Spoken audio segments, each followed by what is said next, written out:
Here's a question we should all be asking. What went wrong? Not just with the pandemic, but with our civic life. What brought us to this polarized, rancorous political moment? In recent decades, the divide between winners and losers has been deepening, poisoning our politics, setting us apart.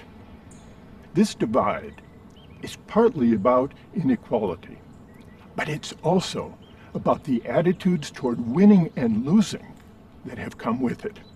Those who landed on top came to believe that their success was their own doing, a measure of their merit, and that those who lost out had no one to blame but themselves.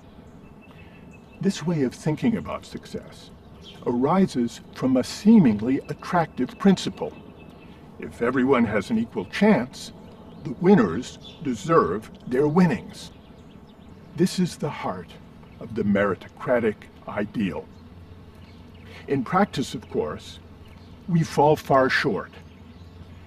Not everybody has an equal chance to rise. Children born to poor families tend to stay poor when they grow up. Affluent parents are able to pass their advantages on to their kids. At Ivy League universities, for example, there are more students from the top 1% than from the entire bottom half of the country combined. But the problem isn't only that we failed to live up to the meritocratic principles we proclaim. The ideal itself is flawed. It has a dark side. Meritocracy is corrosive of the common good.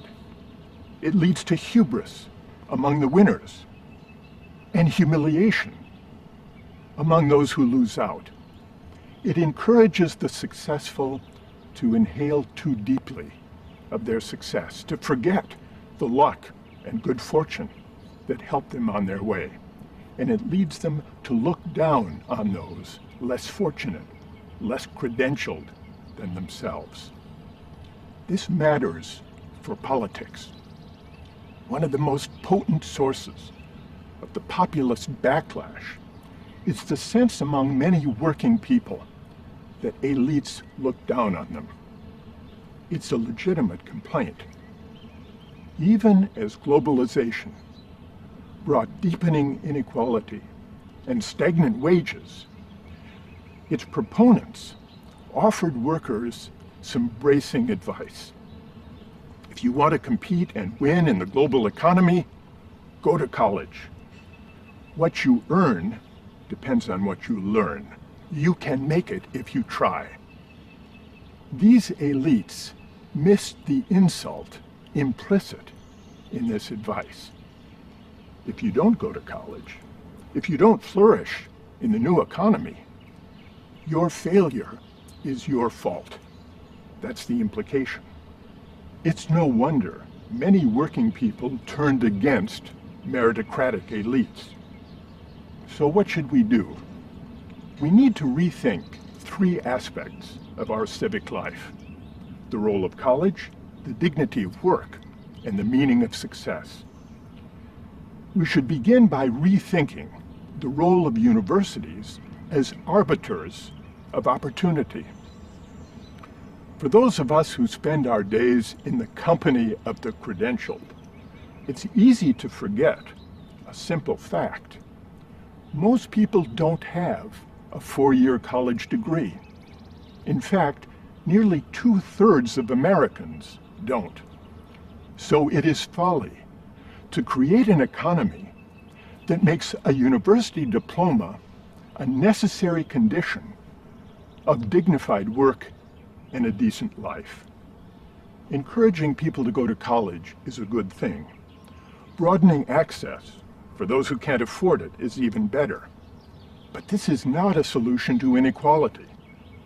We should focus less on arming people for meritocratic combat and focus more on making life better for people who lack a diploma but who make essential contributions to our society.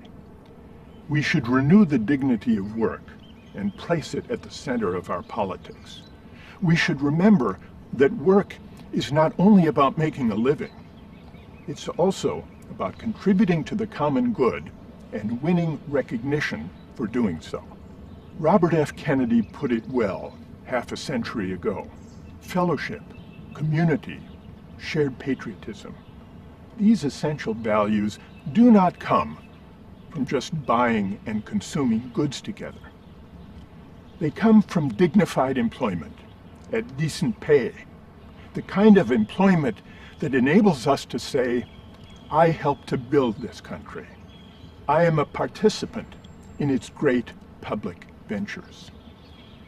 This civic sentiment is largely missing from our public life today.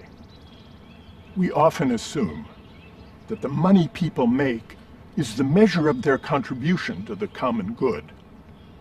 But this is a mistake. Martin Luther King Jr. explained why. Reflecting on a strike by sanitation workers in Memphis, Tennessee, shortly before he was assassinated, King said, "The person who picks up our garbage is, in the final analysis, as significant as the physician. For if he doesn't do his job, diseases are rampant. All labor has dignity." Today's pandemic makes this clear. It reveals how deeply we rely on workers we often overlook. Delivery workers, maintenance workers, grocery store clerks, warehouse workers, truckers, nurse assistants, childcare workers, home health care providers. These are not the best paid or most honored workers. But now we see them as essential workers. This is a moment for a public debate about how to bring their pay and recognition into better alignment with the importance of their work. It is also time for a moral, even spiritual turning, questioning our meritocratic hubris. Do I morally deserve the talents that enable me to flourish? Is it my doing that I live in a society that prizes the talents I happen to have? Or is that my good luck? Insisting that my success is my due makes it hard to see myself in other people's shoes. Appreciating the role of luck in life can prompt a certain humility. There, but for the accident of birth, or the grace of God, or the mystery of fate, go I. This spirit of humility is the civic virtue we need now. It's the beginning of a way back from the harsh ethic of success that drives us apart. It points us beyond the tyranny of merit to a less rancorous, more generous public life.